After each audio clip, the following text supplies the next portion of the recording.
And we begin tonight with that disturbing and deadly case of animal abuse. Someone used a power cord to strangle a cat and then left it in a public park. KGW's Maggie Vespa is live at that park tonight at Scott Park in Milwaukee. And Maggie, the Humane Society is offering a reward to find whoever did this. Yeah, Nina, specifically $500 for any information that leads to an arrest. They're also, as you heard, pushing for felony charges in this case, in part because they worry whoever did this might strike again, possibly against people. On March 28th, the passerby made the gruesome discovery amid all this beauty. Here in Scott Park, blossoms hang overhead. A stream flows underfoot. You're asked to keep your dog on a leash and refrain from feeding the ducks. But to someone, this seemed like the perfect place for something sinister. That's just really cruel. Visitors and staff at the Oregon Humane Society stunned to learn a cat that looked a lot like this one was strangled to death with a power cord. Officials say the animal was a gray, long-haired female. She was a year old. She was spayed, but she had no collar or microchip. They believe she was someone's pet. I wish I had that animal right now. Keep it safe. Tonight, the Oregon Humane Society is offering $500 for information that leads to an arrest. They're also pushing for felony charges, which Oregon law allows. Torture is in the statute. Killing an animal is in the statute. That's a felony crime in Oregon, because if you kill an animal, that's the ultimate crime against that animal. An ultimate crime that directors worry foreshadows further violence if the abuser isn't caught. There's a known link between violence against defenseless animals and violence against people. A lot of research on that. People who commit crimes against animals are likely to commit crimes against their spouse, their children, even strangers.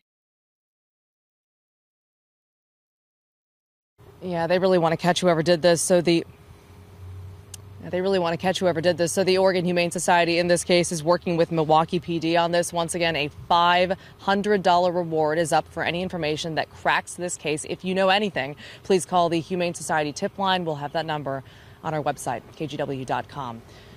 Guys, back to you. All right. Thank you, Maggie. Police say a woman is facing charges after a fire at a Newport motel that killed 4 people last summer. Rebecca Sinclair faces a number of charges, including manslaughter, criminally negligent homicide, and reckless burning. The fire started early in the morning last August. 4 people died, including couples from Springfield and Portland. Police haven't told us what they think Sinclair did to cause that fire.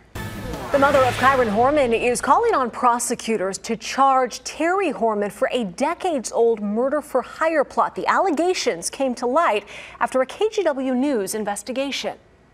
KGW's investigative reporter Kylie Boshi broke this story yesterday. Today it's getting some strong reaction. Kyle? The missing boy's biological mother, Desiree Young, says investigators told her about the allegations years ago.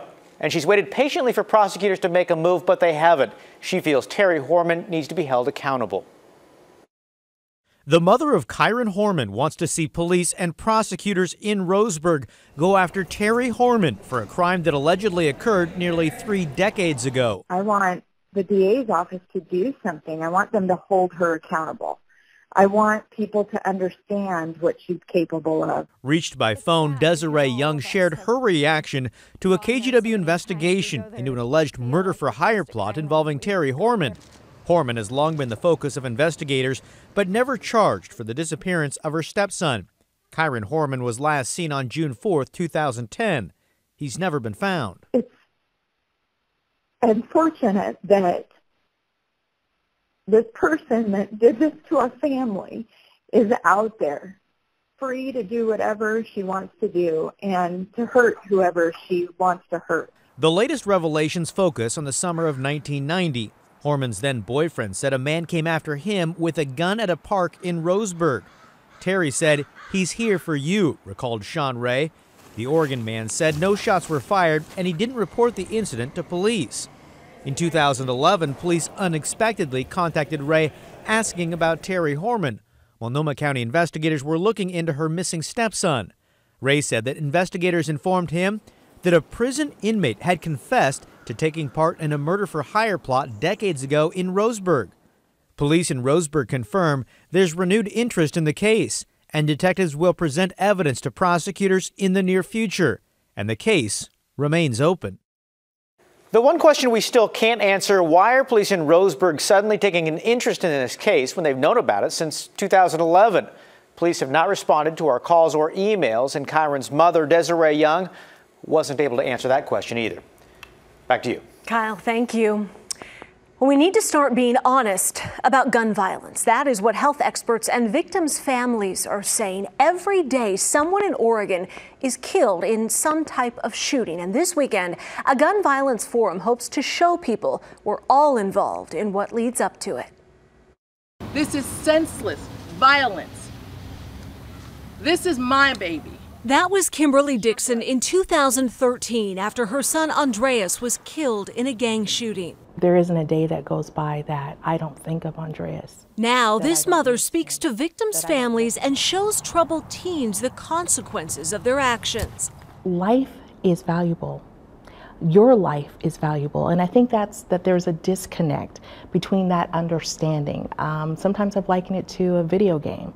And so what I've reminded them of is that, when you're playing with guns, nobody's getting back up. She's one of the speakers at this Saturday's Community Forum on Gun Violence, put on by OHSU and Portland State. They say it's a public health emergency in Oregon. In just the past week and a half, there have been 2 deadly shootings in Portland. In one, a teenager was shot in the head just because a stranger wanted to steal his belt. PSU professor Dr. Ryan Pettaway says it's more than that. Violence, telling people, don't shoot somebody.